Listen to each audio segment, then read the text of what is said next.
Bonsoir à toutes et à tous. Heureux de vous retrouver pour une nouvelle semaine de Sens Public. Vous le savez, la promesse est dans le titre, donner du sens à l'actualité et se mettre au service du public. Vous proposer des clés de compréhension des crises que nous traversons. Et voici le sommaire de ce 20 février.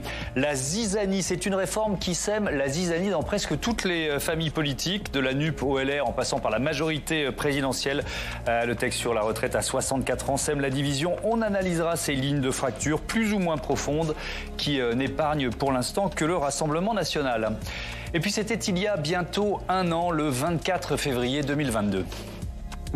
J'ai pris la décision d'une opération militaire. La Russie de Vladimir Poutine envahissait l'Ukraine. Rares sont celles et ceux qui imaginaient alors une guerre aussi longue. 12 mois plus tard, c'est une semaine spéciale Ukraine que l'on vous propose dans la seconde partie de l'émission. Premier chapitre tout à l'heure consacré à la stratégie, à la personnalité et au verbe de Volodymyr Zelensky. Mais d'abord, avec la fin de l'examen du texte sur les retraites à l'Assemblée, cette question, que va-t-il se passer maintenant? Première réponse, Jérôme Rabier. L'examen de la réforme des retraites s'est achevé vendredi soir à l'Assemblée dans une ambiance qui est un bon résumé des 2 semaines de débat, chaotique et inachevé. Les Insoumis sont restés sourds aux demandes des autres groupes de retirer leurs amendements pour pouvoir débattre du report de l'âge légal, mesure phare de cette réforme. Avant l'arrivée du texte la semaine prochaine au Sénat, chaque camp va reprendre des forces, mais la stratégie des Insoumis risque de laisser des traces à gauche. Ça signe un peu la fin d'un acte 1 de la NUPES qui a fonctionné jusqu'à présent, qui était issu de l'élection présidentielle et que maintenant nous devons passer à un acte 2. En tous les cas, au sein de l'Assemblée, je pense qu'il va falloir revoir en effet la manière dont nous fonctionnons.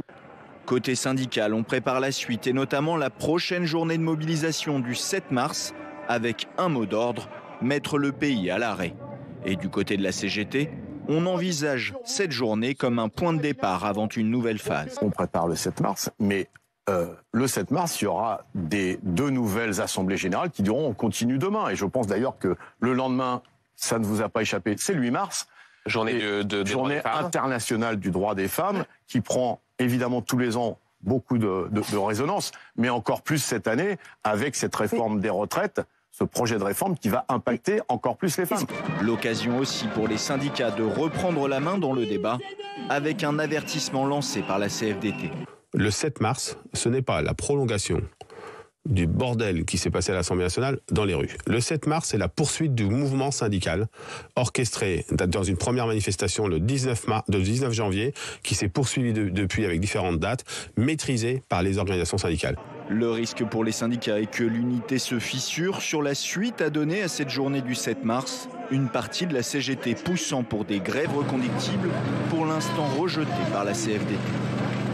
C'est donc une nouvelle phase qui commence et on va l'analyser ensemble avec mes invités. Christelle Craplet, bonsoir, bienvenue. Bonsoir. Vous êtes directrice de BVA Opinion. Mathieu Souquier, bonsoir et bienvenue, consultant et essayiste. Benjamin Morel, bonsoir. Bienvenue, constitutionnaliste, maître de conférence en droit public à Paris 2, Panthéon-Assas. Et Frédéric Seyss, bonsoir. Bonsoir Thomas. Journaliste politique, éditorialiste politique pour Sens Public. Vous serez là aujourd'hui et demain. Bienvenue à vous. Si on se propulse vers la seconde phase, ou la deuxième, peut-être qu'il y en aura une troisième, une quatrième, on verra bien. Il faut aussi tirer le bilan de la première, Christelle Craplet. Est-ce qu'il y a des gagnants, des perdants ou pas?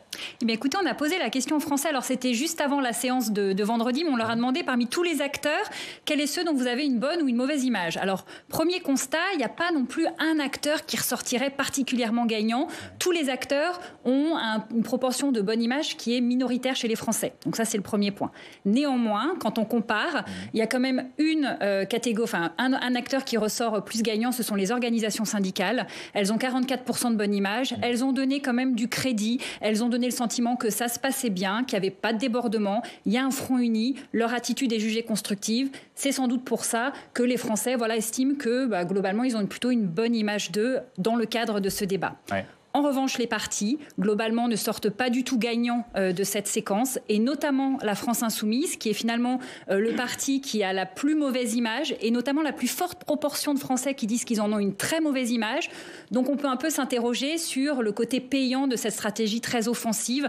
Ça ne semble pas pour le moment porter ses fruits dans l'opinion. Ouais. Mathieu Souquier, est-ce que la relative, on a bien compris victoire ou bonne image des syndicats, elle se construit pas aussi en contraste avec ce qui se passe à l'Assemblée. C'est-à-dire qu'il y a cette union, cette intersyndicale qui tient pour l'instant et qui organise des manifestations qui, elles aussi, se passent globalement de bonnes conditions. Il y a assurément une sorte de chienlit à l'envers et personne ne l'avait vu venir. Ouais. C'est-à-dire qu'au cours des dernières années, on avait vu l'affaiblissement des organisations syndicales, au point même que des mouvements sociaux désormais, en fait, s'organisaient et parfois de façon massive hors du cadre syndical traditionnel, voire même des mouvements sociaux, comme on l'a vu à la SNCF en décembre dernier, qui se construisaient contre les organisations syndicales, en tout cas des organisations syndicales qui ne les soutenaient pas du tout. Voilà, on voit qu'il y a effectivement un retour des syndicats, un retour de la démocratie sociale et d'une forme de démocratie sociale apaisée. Parce qu'il y a une union intersyndicale, comme on n'en avait pas vu depuis longtemps. 2, parce qu'il y a effectivement des manifestations qui se passent bien, qui contrastent du coup avec les manifestations qu'on a pu connaître au cours des dernières années et qui dégénéraient de façon systématique. Alors il y a effectivement un protocole du maintien de l'ordre qui a évolué du côté de la préfecture de police. Ça doit jouer bien sûr, mais en tout cas, on a des organisations syndicales qui sont très présentes dans le débat et qui organisent les mobilisations de la société civile de façon apaisée. Ce qui dit que les Français peuvent enfin remanifester, j'oserais dire, de façon à peu près tranquille. Alors qu'il y a quelques années, on n'était pas sûr de pouvoir aller manifester sans à la fin se faire gazer ou subir une charge. Voilà. Oui, et souvent, le bilan qu'on retenait d'une journée de manifestation, finalement, c'était les violences et donc, de ce point de vue-là, on a une démocratie sociale qui regagne en maturité. Au moment où, comme vous le disiez vous-même, par contraste, on a une démocratie parlementaire qui donne d'elle-même un visage. Alors, au-delà même du jugement de valeur qu'on peut porter sur ce que certains ont qualifié de cirque, l'efficacité de tout cela. Le fait que précisément, en fait, dans les enquêtes d'opinion, ça se traduise par un moindre crédit pour les différents partis politiques. Et ça, je dirais même... On y reviendra en détail, évidemment. Mais allez-y, vous pouvez conclure. J'allais dire, y compris chez les sympathisants de la France Insoumise. Oui. Ce qui est frappant, c'est quelque chose qu'on observe en réalité depuis plusieurs mois. Dans les enquêtes de la Fondation Jean Jaurès, notamment, on avait pointé que depuis l'élection présidentielle, il y avait, dans le rapport à la posture d'opposition des grands leaders de la NUPES, quelque chose de tout à fait ambivalent. La moitié, y compris donc des sympathisants de la France Insoumise, ne se reconnaissent pas dans une posture d'opposition frontale au Parlement. La moitié s'y reconnaît, mais l'autre moitié dit non. Un peu d'apaisement, un peu de tranquillité, du débat, du compromis, de l'écoute et du respect. Benjamin Morel, les résultats des élections législatives, on en avait évidemment parlé ici même, ça devait, en tout cas on l'espérait, permettre un rééquilibrage de nos institutions, donner à l'Assemblée l'occasion de prouver qu'elle pouvait co-construire autour des textes. On peut vraiment parler d'une occasion manquée là. Alors c'est en effet une occasion manquée du point de vue de l'opinion en tout cas, c'est-à-dire qu'on peut discuter aujourd'hui du rééquilibrage des institutions, quoi qu'on le veuille, quoi qu'on dise. Aujourd'hui, le centre du pouvoir a quand même remigré un petit peu du côté du Parlement et on a un gouvernement qui ne peut pas exactement faire ce qu'il veut. Et très clairement, on parlait de la stratégie de la FI, cette stratégie de la FI a plutôt profité, in fine, au gouvernement qui ne s'est pas vu parasité par des amendements de briquet de broc qui auraient conduit à des majorités ad hoc entre Horizon, le RN, la NUP, etc. et aurait vu son texte défiguré avec de grandes difficultés d'un point de vue procédural pour ensuite revenir dessus. Donc, d'une certaine façon, pour le gouvernement, ce qui s'est passé n'est pas forcément une mauvaise nouvelle, même si on prend, je parle sous votre contrôle, une enquête Odoxa-hier pour le Figaro, enfin de samedi, qui montrait que il paraissait quand même comme étant le principal responsable de ce qui s'était passé devant l'opposition. Mais malgré ça, d'un point de vue purement procédural, il en sort plutôt vainqueur. En revanche, l'image, en effet, est catastrophique. C'est ce dont exactement. Ouais. Parce que, alors, il faut relativiser tout ça. Si vous prenez l'obstruction telle qu'on la connaît, elle date pas de cette réforme. Elle a été inventée dans sa forme moderne par la droite sur la loi Savary, les amendements Cocotier, etc. C'était Jacques Toubon. C'est quelque chose, entre guillemets, qui est ancien depuis au moins les années 80. Ensuite, c'est pas le record. Les 138 000 amendements de Jean-Louis Debré qui les montent sur la réforme d'EDF en 2006, c'est pas un record. Oui, là, on était à 20 000, c'est ça. Exactement. La violence en politique et au Parlement, c'est pas non plus nouveau. Je rappelle que le dernier duel, il était lié à un conflit entre deux parlementaires, c'était Defer et Ribière, et c'était en 1967. Donc la violence au Parlement, elle a toujours existé. Quand vous regardez un Parlement du 19e siècle ou pire de la Révolution française, vous voyez ce que c'est la violence en politique. Néanmoins là, elle est très visible, parce qu'en effet, il y a une mise en visibilité par les caméras. Ensuite, elle est quand même très bas de plafond sur certaines interventions. C'est peut-être un jugement de valeur, mais quand même, je crois qu'il faut le reconnaître. Et ensuite, et je reviens à ce qui a été dit, elle est qui plus est en grande partie vaine. C'est-à-dire que le point, quand même, sur cette stratégie politique d'obstruction, c'est qu'elle a été malmenée, mal construite et qu'elle n'a mené pas à grand-chose. Or, en règle générale, une stratégie d'obstruction, elle mène toujours à un débouché politique. Ça n'a pas été le cas. Alors, dans cette première phase, il y a eu un un grand absent, en tout cas si on compare à sa capacité à prendre la parole régulièrement dans d'autres phases politiques, c'est Emmanuel Macron évidemment. Demain, il sera à Rungis. La carte postale, on l'a comprise, hein, c'est un message à la France qui se lève tôt. Il est stable, il pâtit dans l'opinion de cette première séquence, Emmanuel Macron. Et puis peut-être en creux, parce qu'on va essayer de se poser cette question, quelle peut être sa stratégie? Alors, il y a une forme de rééquilibrage, on va dire, avec un président qui est un petit peu plus en retrait, donc qui est moins frontal, et une première ministre qui va occuper la première place. Donc, pour l'instant, c'est plutôt elle, on va dire, et les membres du gouvernement dans leur ensemble, qui pâtissent un peu plus de la séquence que lui. Ouais. Donc ça c'est pour le premier point sur Emmanuel Macron. Sur la suite, toute sa stratégie, ça va être quand même de voir s'il arrive à adopter sa réforme, parce que c'est quand même le point principal. Ouais. Lui, il joue quand même son quinquennat et son image de réformateur. Mais oui, mais est-ce que sa stratégie, c'est pas justement d'être le plus silencieux possible pour le moins polariser autour de lui? Alors ça peut être une stratégie, c'est d'ailleurs un peu aussi la stratégie du Rassemblement national qui a été moins présent, et dans les enquêtes c'est plutôt payant pour le moment, puisque comme je disais tout à l'heure, c'est le parti qui apparaît finalement, qui a la meilleure image ou la moins mauvaise. Après, ce sont des stratégies un peu de court terme, parce que quand on réalise après, quand on se projette un petit peu dans le long terme, il faut voir quand même tout ce qui va ressortir de cette séquence, et potentiellement chez les Français, une forme quand même d'amertume, de rancœur, qui n'est pas forcément très positif pour lui. Allez, on se projette dans les jours, les semaines qui viennent, avec évidemment cette journée du 7 mars qui est posée par l'intersyndicale depuis plusieurs jours. Je vous propose d'écouter le secrétaire général de la CGT qui en appelle à l'imagination de ses troupes.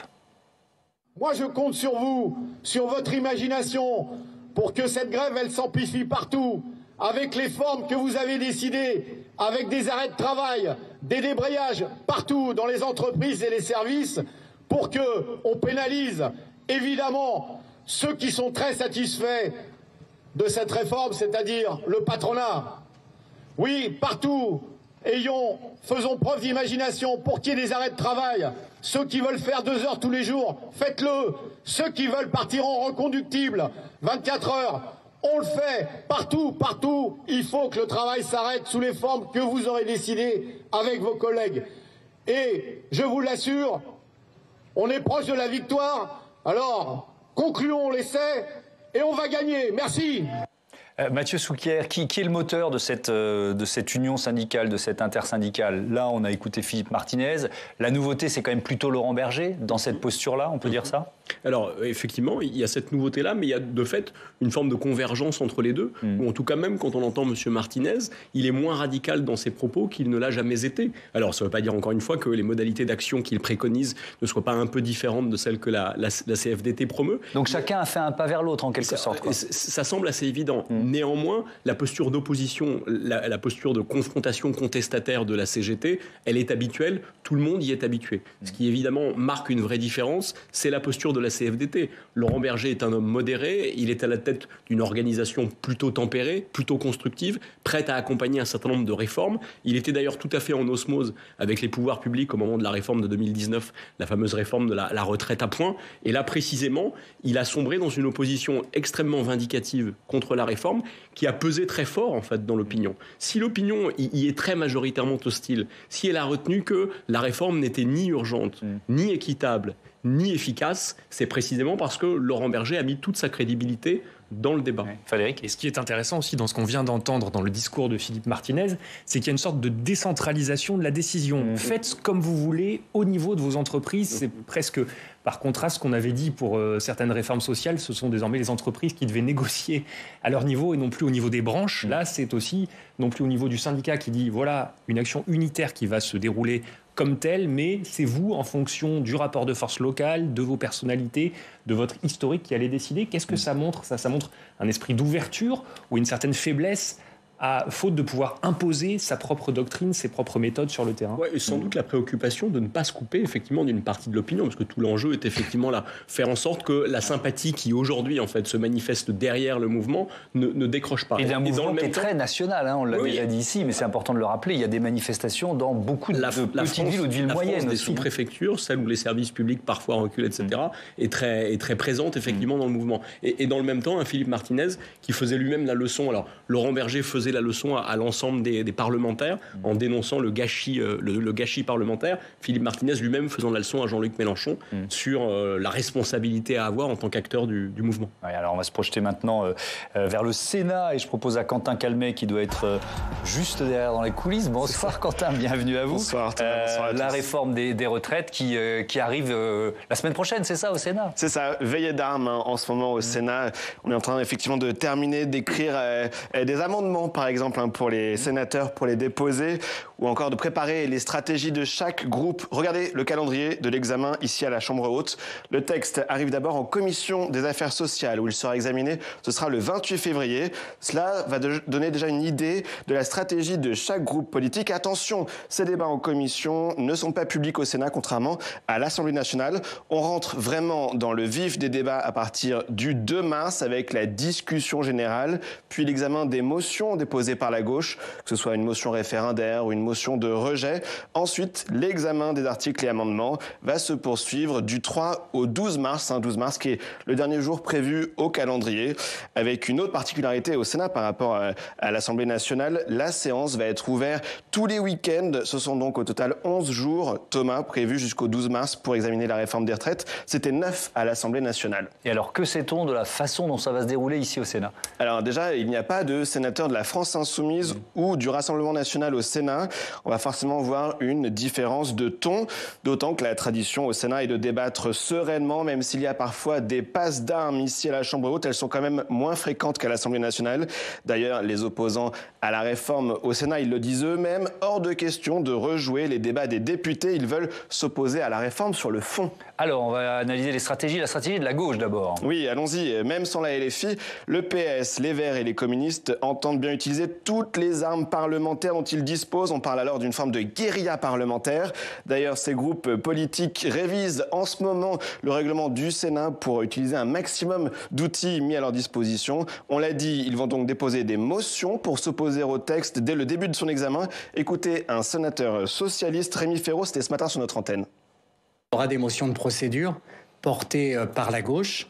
Il y aura beaucoup d'amendements. Notre volonté à la fois de discuter l'article 7, de nous opposer à cette réforme et de tout faire dans le respect des règles et dans le respect des personnes aussi.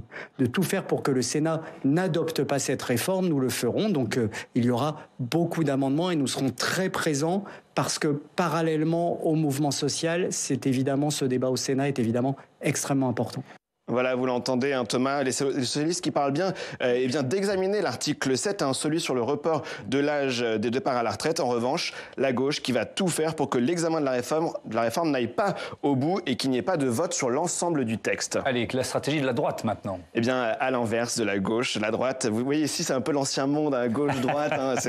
La droite va tout faire pour adopter sa version de la réforme. Pour rappel, depuis 2018, les sénateurs LR ont fait ajouter le décalage de l'âge de départ à 64 ans tous les ans dans le budget de la Sécu. Mais attention, dans les détails, il pourrait y avoir aussi des façons de remodeler le texte pour les LR. Ils sont sceptiques, par exemple, sur l'index senior dans les entreprises, mais aussi sur d'autres volets du texte. Écoutez le LR, René-Paul Savary.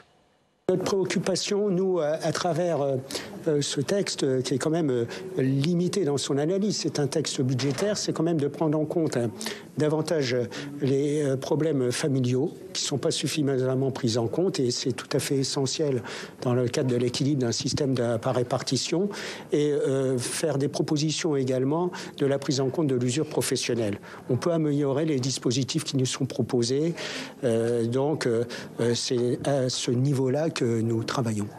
Voilà, ça promet 11 jours intenses, sur l'antenne de Public Sénat notamment. Ah oui, on va avoir beaucoup d'éditions spéciales évidemment, week-end compris. Merci Quentin. Benjamin Morel, 11 jours, moi j'ai retenu ça, 11 jours pour examiner l'ensemble du texte.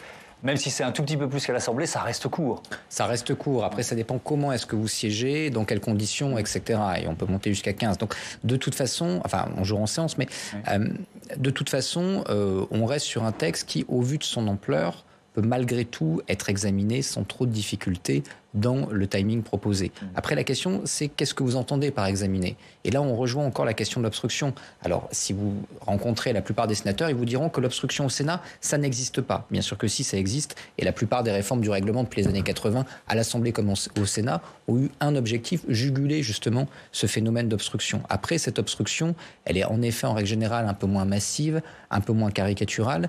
Et il y a une volonté des groupes de gauche d'avoir une logique d'obstruction qui va être probablement un peu différente. Grosso modo, vous pouvez avoir un texte qui est fondamentalement modifié par rapport à ce qu'en entend le gouvernement. Si ce texte est fondamentalement modifié, parce que des majorités ad hoc se sont construites sur tel ou tel amendement, jusqu'à quand le gouvernement peut arriver à tenir son texte? Jusqu'à quand il peut être considéré comme n'étant pas embêté par le texte même qu'il a souhaité mettre en place, sachant que, in fine, la commission mixte paritaire après, sera une commission mixte paritaire à dominante LR, beaucoup plus que Ensemble. Et donc, ce faisant, il y a un risque de perte de contrôle. Si vous rajoutez en plus le fait que, vous n'arrivez pas jusqu'à la fin de l'article 7, ou en tout cas que vous n'arrivez pas jusqu'à la fin du projet de loi, vous fragilisez et la légitimité et potentiellement même la constitutionnalité de votre texte.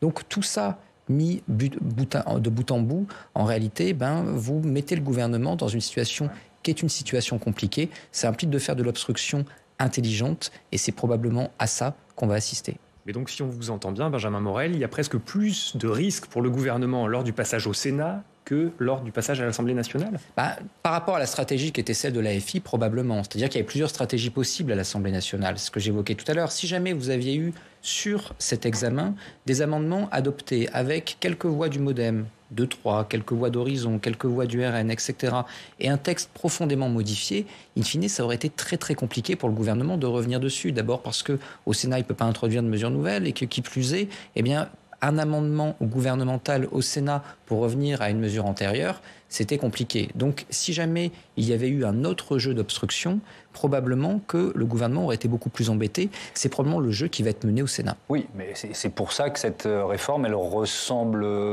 à s'y méprendre à ce qui était d'abord ce qui a été voté, quand on le rappelait, ici au Sénat depuis plusieurs années, et puis ce qui était quand même, Mathieu Souquier, dans le programme de la candidate LR à la présidentielle. Faut pas l'oublier.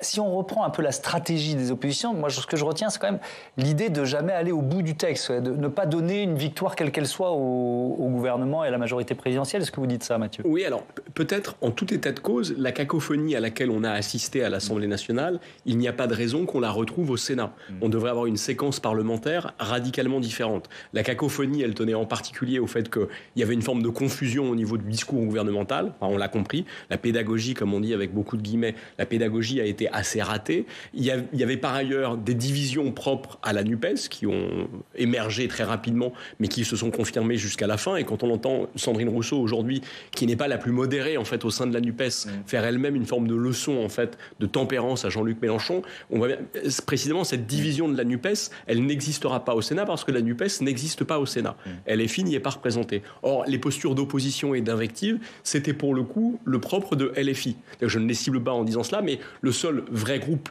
qui se soit mobilisé pour mettre un peu de désordre dans les débats parlementaires, c'était LFI, pour l'avoir d'ailleurs théorisé en réalité. L'idée, c'est que la colère populaire soit représentée, soit incarnée, y compris au Parlement, considérant qu'en l'incarnant, d'une certaine façon, on la canalise, on la neutralise. Certains pensent qu'au contraire, on l'attise. Mais donc ça, pour le coup, ça n'existera pas au Sénat. Et dernière dimension, celle que vous évoquiez, la division de la droite, qui paraissait tout à fait farfelue, effectivement, à l'Assemblée nationale, avec une vraie difficulté pour Éric Ciotti et Olivier Marleix à tenir leurs troupes, finalement l'exclusion d'Aurélien Pradié. Au Sénat, a priori, on devrait être sur quelque chose de beaucoup plus tranquille, puisque la ligne sénatoriale, c'est effectivement la ligne, le canal historique de LR sur la question des retraites. Alors, on va démarrer autour de ce terme de zizanie. Moi, c'est ce qui me frappe quand même, comment ce texte quand même sème le trouble et la zizanie au sein des familles politiques, en tout cas d'une majorité de familles politiques. On va faire un focus maintenant avec vous, Frédéric Sey, sur la stratégie LFI. On en a déjà un peu parlé, mais c'est intéressant de voir qu'elle fait un peu l'unanimité contre elle. Oui, d'ailleurs, il y a deux dimensions. Il y a la tactique et puis il y a la forme. La tactique, c'est effectivement de ne pas arriver, surtout pas à cet article 7, le fameux qui qui repousse l'âge légal à 64 ans. On en a beaucoup parlé par cette nuée d'amendements que vous évoquiez, c'est l'obstruction, ça c'est théorisé. Et puis la forme aussi, vous en parliez, la conflictualité, Jean-Luc Mélenchon en a beaucoup parlé lui-même. Effectivement, l'outrance, il faut y aller à fond, il ne faut pas hésiter à être tranchant, parfois insultant. On a quand même entendu un ministre se faire traiter d'assassin par un député LFI au cours de cette session. Ça aussi, c'est théorisé par les Insoumis, par Jean-Luc Mélenchon. D'ailleurs, en meeting, il l'a dit lui-même à Montpellier, Jean-Luc Mélenchon, moi je ne m'excuse jamais, y compris quand il y a beaucoup de battage médiatique comme ça. Il ne s'est pas désolidarisé de l'insulte en question. Exactement, et donc voilà, les deux bouts de cette stratégie, à la fois les amendements et à la fois la forme très tranchante, c'est théorisé, c'est assumé. Effectivement, en dehors de la France insoumise, c'est difficile de trouver des soutiens à cette stratégie, même parmi les pontes de cette opposition à la réforme des retraites.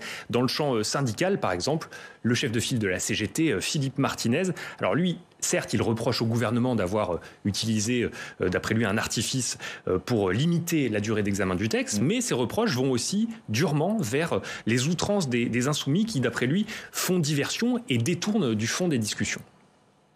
L'Assemblée nationale, notamment quand il s'agit d'une loi et d'un mouvement social, doit être au service de ce mouvement social. Or, au travers de nombreux incidents, on va dire ça comme ça, on a plus évoqué ces incidents que le fond du problème et ce qui est en débat dans la rue. Et Philippe Martinez va même plus loin. Il a dit, à cause de ces incidents, Jean-Luc Mélenchon n'est pas l'allié du mouvement social. Il l'a dit il y a quelques heures. Philippe Martinez est rejoint d'ailleurs sur cette question par Laurent Berger, le secrétaire général de la CFDT. Je crois que Philippe Martinez a raison sur ce point très clairement. Je crois même, je vais vous dire qu'il faut qu'on se dise très clairement les choses. Le 7 mars, ce n'est pas la prolongation du bordel qui s'est passé à l'Assemblée nationale dans les rues. Le 7 mars, c'est la poursuite du mouvement syndical orchestré dans une première manifestation le 19 janvier qui s'est poursuivie depuis avec différentes dates, maîtrisée par les organisations syndicales. Ouais, ce ne sera pas la suite du bordel de l'Assemblée nationale. En disant ça, Laurent Berger dit « J'ai peur, en fait, que ce spectacle désolant, finalement, décourage une partie des personnes qui sont opposées à la réforme des retraites de se joindre au cortège, presque par dégoût, par répulsion. » Donc ça, c'est côté syndical. Côté politique. Et côté politique, pareil, vous regardez la NUPES, en dehors des Insoumis, et encore, ils sont divisés au sein de leur groupe, mais vous avez tout de même des personnalités communistes comme André Chassaigne, qui a été, c'est le président du groupe communiste à l'Assemblée nationale, qui a été très choqué par ce qu'il a entendu dans l'hémicycle. Au nom des députés du groupe de la gauche démocrate et républicaine, je tiens à dire à quel point nous sommes choqués par les propos qui ont été tenus, et j'ajouterai, nous sommes ici pour porter une parole sans concession. Mais jamais, je dis bien jamais, nos débats, nos arguments ne doivent dériver avec des insultes qui sont portées contre des membres de cette Assemblée et contre des membres du gouvernement. Alors André Chassaigne qui est applaudi, vous l'avez vu, par la majorité. Les communistes qui avaient décidé, comme les socialistes, comme les écologistes, de retirer leurs amendements pour en arriver plus vite à ce fameux article 7. Mais LFI, bien sûr, s'y est opposé, s'est mis en travers du chemin. Même Sandrine Rousseau, l'a entendu chez les Verts, critique maintenant cette décision et dit même qu'il va falloir revoir le fonctionnement de cette alliance de gauche de la Un acte 2 NUPES. commence, dit-elle. Exactement. Alors, on voit parmi les opposants à la réforme des retraites, la ligne LFI fait l'unanimité, mais contre elle. Et toutes les personnes qu'on a entendues, là, à l'instant, c'est le paradoxe d'ailleurs, sont traitées à la France insoumise de diviseurs. Voilà, c'est division contre division. Christelle Craplet, on l'a évoqué, mais je voudrais bien qu'on rentre dans le détail de ce que cette stratégie provoque chez les sympathisants LFI. Parce que on pourrait se dire, bon, bah, très bien, ils parlent d'abord à leur cœur battant, leur cœur électoral. C'est pas si simple. Non, alors ceci dit, dans l'enquête et plus spécifiquement sur le projet de réforme, ils font quand même un peu corps derrière la stratégie. On a, je crois, plus de 80% des sympathisants LFI qui ont une bonne image. Donc j'ai envie de dire que la stratégie peut-être parle quand même au cœur de cible, on va dire. Ouais. En revanche, pour élargir ce cœur de cible, convaincre des personnes, et notamment des gens qui font partie de la NUPES, qui sont sympathisants ELV, sympathisants PS, eux sont beaucoup plus circonspects. Effectivement, ils ont beaucoup moins une bonne image, ils sont plus partagés. Donc ça recrée effectivement un peu de division au sein même des sympathisants, faisant écho à la division qu'on a pu observer chez les députés de chacune des composantes de la NUPES. Alors c'est intéressant parce qu'il y a donc les débats au Sénat qui sont en train de se préparer. Tribune publiée chez nos confrères confrères du Monde aujourd'hui une trentaine d'élus socialistes qui co-signent une tribune qui condamne le projet de réforme des retraites du gouvernement, évidemment, qui juge injuste et inefficace. Mais ce qui est aussi intéressant, ils estiment irréalistes les 60 ans et les 40 annuités de cotisation pour tous. Donc là, on a un Patrick Kanner, le président du groupe socialiste au Sénat, qui signe, Anne Hidalgo. On a une Carole Delga, la présidente de la région Occitanie. Benjamin Morel, cette partie de la NUP, puisque LFI n'est pas représentée au Sénat, cette partie de la NUP, là, elle a enfin l'occasion de réexister un petit peu. Est-ce qu'on peut dire ça comme ça? Alors oui, c'est une partie, on va dire, très en dissonance de la NUP, parce que là, vous citez évidemment des noms au Parti Socialiste qui ne sont pas les pro-NUP. C'est même un euphémisme de le dire. Donc, en effet, ça va marquer des tensions au sein même du groupe socialiste ici et au sein même du Parti Socialiste qui, ici, est la principale composante de la NUP. Donc, ça peut avoir un jeu qui va être un jeu singulièrement différent. Après, la question, c'est est-ce que ça peut être mieux reçu par la base de gauche? Et ça, c'est pas tout à fait évident. En réalité, cette stratégie d'obstruction de l'AFI, on peut la juger en grande partie problématique, mais il faut voir à quoi ça sert, l'obstruction. L'obstruction, ça sert à deux choses, historiquement. Soit bloquer le processus. Bloquer le processus, vous ne pouvez pas aujourd'hui, parce qu'avec le 47-1, il n'y a pas de possibilité de bloquer. Ou bien à diviser la majorité. Et lorsque vous divisez la majorité, soit vous la divisez face à un mur qui est un mur qui va être lié au front syndical, etc.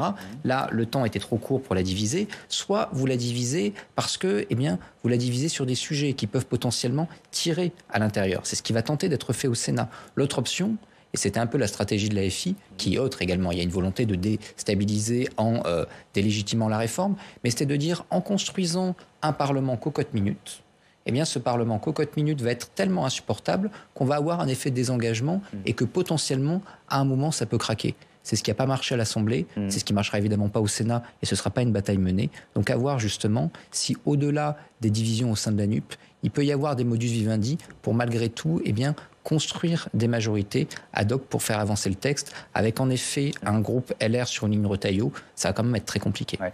Mathieu Souquer, je parle de dissension. La NUP, elle a tenu dans cet acte 1. On a cité Sandrine Rousseau, on l'a entendu dans le sujet tout à l'heure, qui dit maintenant il faut inventer autre chose. Ça peut être quoi ? Alors, paradoxalement, elle a mieux tenu que LR, alors que la NUPS, précisément, c'est quand même un alliage de partis différents, avec d'ailleurs au départ des bases programmatiques différentes. Voilà. LR a eu plus de mal à constituer l'unité jusqu'au bout, alors que pourtant, normalement, ses propositions sont assez simples.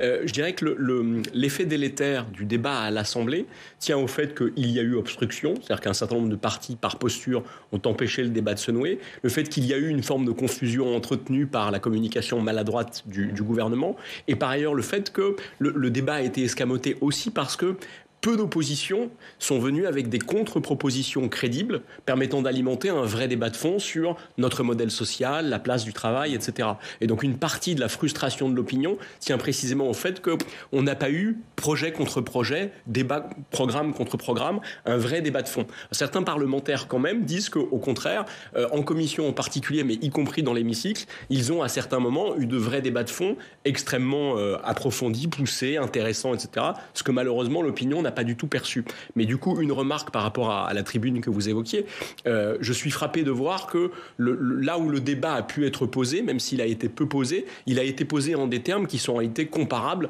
à ceux qu'on avait utilisés en 2010, en 2003 et je dirais même en 1981, que la gauche ait proposé en fait d'en revenir à la retraite à 60 ans de façon uniforme, qu'elle se soit entendue là-dessus, est un peu étonnant. Parce que, encore une fois, je ne conteste pas le fait qu'il faille faire de la justice sociale dans une réforme et que la gauche est fondée à porter cela. Mais en revenir à la retraite à 60 ans, alors même que le même âge légal aujourd'hui, qu'il soit à 62, à 64 ou à 65 ans, a été critiqué au motif que entre les riches et les pauvres, entre les cadres et les ouvriers, l'espérance de vie est tellement différente qu'un système avec le même âge légal, en réalité, est financé par des pauvres pour permettre aux riches de vivre plus longtemps à la retraite. Le problème est exactement le même avec la retraite à 60 ans. Et donc je suis frappé que la gauche elle-même, en fait, n'ait pas davantage travaillé son sujet que de proposer le retour à ce qu'était la situation en 1981.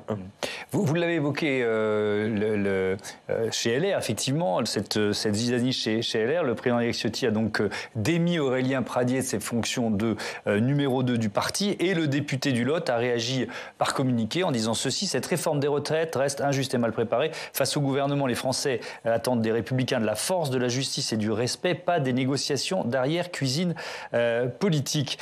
Christelle Craplet, Aurélien Pradié, il reste quand même minoritaire au sein de LR, donc c'est relativement facile pour Éric Ciotti de montrer ses muscles dans un contexte comme celui-là. Est-ce qu'on peut dire ça? Oui, et d'autant que si vous regardez en termes d'opinion ce que pensent les sympathisants LR, alors certes, ils n'approuvent pas dans les mêmes proportions que les sympathisants Renaissance, mais globalement, ils sont majoritairement pour la réforme. Donc effectivement, il a plutôt intérêt à montrer qu'il y a une forme d'unité derrière, en appuyant sur un sujet qui fait globalement plutôt consensus chez ses sympathisants. Benjamin Morel, si on fait le bilan quand même de cette quinzaine, tout le monde était un peu à contre-emploi. C'est assez... non mais vraiment quoi. Alors nous, ça nous donne beaucoup de grain à moudre, c'est passionnant pour des observateurs comme nous, mais on s'y attendait pas forcément, ce contre-emploi presque généralisé. On s'y attendait pas forcément, mais si vous prenez le groupe LR, la question c'est une question de positionnement. Si vous voulez incarner l'opposition demain sur une réforme emblématique du gouvernement, quelle est la bonne stratégie? La stratégie de « je suis ma colonne vertébrale parce que je suis ça », une question qui est une question de finances publiques, mais qui en réalité aujourd'hui intéresse, je parle sous votre contrôle, beaucoup moins les Français et qui apparaît fondamentalement impopulaire, mais en même temps, ça a été mon ADN pendant des années. Ou est-ce que je m'oppose au gouvernement? Parce que sous la Ve République, si vous voulez incarner l'alternance, il faut incarner l'alternative, et donc il faut apparaître comme étant l'exact négatif du gouvernement et surtout pas en être la roue de secours. Et là, on a en effet un jeu qui est un jeu, je dirais, logique de positionnement pour une opposition qui est extrêmement compliqué à mener. Ensuite, vous avez une caractéristique du groupe LR. C'est un groupe de survivants. Et c'est un groupe fondamentalement déstructuré. Avant même cette réforme, c'est eux qui sont le moins présents en séance et qui votent le plus en ordre dispersé. Là, vous parlez de l'Assemblée nationale. À l'Assemblée nationale, le problématique au Sénat n'est pas du tout la même. Et d'ailleurs, on pourrait discuter des rapports de force du coup entre les deux groupes et entre leurs deux chefs. Mais, enfin, leur chef officieux à l'Assemblée nationale et leur chef officiel au Sénat. Mais pour le groupe LR à l'Assemblée nationale, si je m'appelle Éric Ciotti et que je décide de dealer avec le gouvernement, mais que je ne tiens pas mes parlementaires, dans quelle mesure j'ai un poids? Dans quelle mesure mon groupe pèse réellement? Dans quelle mesure je suis ou pas quelque chose? C'est pas si évident. Et quand vous voyez ce qui s'est passé pendant 20 jours à l'Assemblée nationale, aujourd'hui, il n'est pas évident que le groupe LR soit justement ce groupe charnière dont on a tellement parlé. Donc cette sanction contre Aurélien Pradié, pardon de vous interrompre, vous y voyez plus un constat de faiblesse Exactement. C'est plus un constat de faiblesse. Il l'aurait fait au tout début de la réforme et Aurélien Pradié serait resté soit isolé, soit rentré dans le rang. C'était une position de force. Là, il le fait à la fin. Le faisant à la fin, il tente de montrer qu'il a une forme d'autorité sur son groupe, mais cette autorité, elle est assez faible. Le fait qu'Aurélien Pradié dise « finalement, je m'en moque un petit peu, je vise l'avenir, et de toute façon, eh bien, rien n'est joué au sein de ce parti politique », montre que là aussi, on a un leadership Ciotti qui aujourd'hui est fondamentalement contesté, d'autant qu'il va être mis en comparaison avec un autre leadership, celui-ci de Bruno Retailleau. Et on voit même qu'au sein de la majorité présidentielle, c'est pas évidemment monolithique. Dissension, la preuve avec ce communiqué de député Horizon, le parti de l'ancien Premier ministre Édouard Philippe. Après avoir échangé avec les habitants de nos circonscriptions et écouté les Français, nous avons déposé un amendement visant à ce qu'aucune personne éligible au dispositif carrière longue n'ait à cotiser plus de 43 ans pour bénéficier d'une retraite à taux plein. Mathieu Souquier, dans ce dossier, et puis alors, là on revient à quand le texte reviendra à l'Assemblée, la majorité présidentielle, elle n'a pas fini de se compter. Ça va être aux députés près, quoi, l'histoire. Je crois que de plus en plus de commentateurs, quand même, considèrent que Emmanuel Macron s'est plus ou moins mis dans une forme d'impasse politique. C'est-à-dire qu'effectivement, il est obligé d'aller au bout de sa réforme, sinon il a perdu définitivement son image de réformateur et sa capacité à agir pendant les 4 années qui lui restent.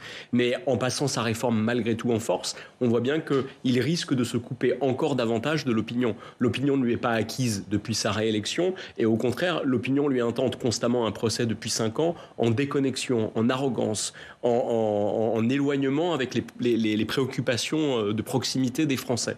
Et donc évidemment, cette réforme risque d'alimenter ça. Donc il y a une vraie faiblesse du côté de la majorité présidentielle. Il y a eu une division du côté de la NUPES, mais encore une fois, une division davantage dans la posture que sur le fond en réalité. Et puis une division sur le fond du côté des LR. Et je défends un peu Éric Ciotti. Il y avait quand même un principe de cohérence, c'est-à-dire que quand même les LR n'ont cessé au cours de ces dernières semaines en fait de vouloir adoucir une loi qu'ils considéraient comme trop dure, trop brutale, qui pourtant l'était beaucoup moins que celle que proposait Valérie Pécresse il y a moins d'1 an. Voilà, et Aurélien Pradié voulait aller un peu plus loin. Donc il y a quand même un souci de cohérence en politique qui peut se payer au prix fort. On va terminer avec le Rassemblement national. Écoutez, tiens, ce qu'en dit Elisabeth Borne, la Première ministre, elle met le RN dans le même sac que LFI. C'était samedi à l'Assemblée, enfin dans la nuit de vendredi à samedi, quand elle répond à la motion de censure déposée par Marine Le Pen. Malgré le chaos de ces derniers jours, et encore avec cette motion de censure, nous assistons à une forme de clarification. La motion de censure a été déposée par un groupe dont le silence a été assourdissant tout au long des débats et dont les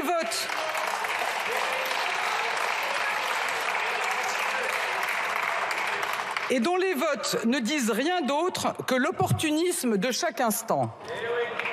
Elle intervient par ailleurs après 15 jours d'agitation permanente, de volonté farouche des députés de la France insoumise d'empêcher l'examen du texte.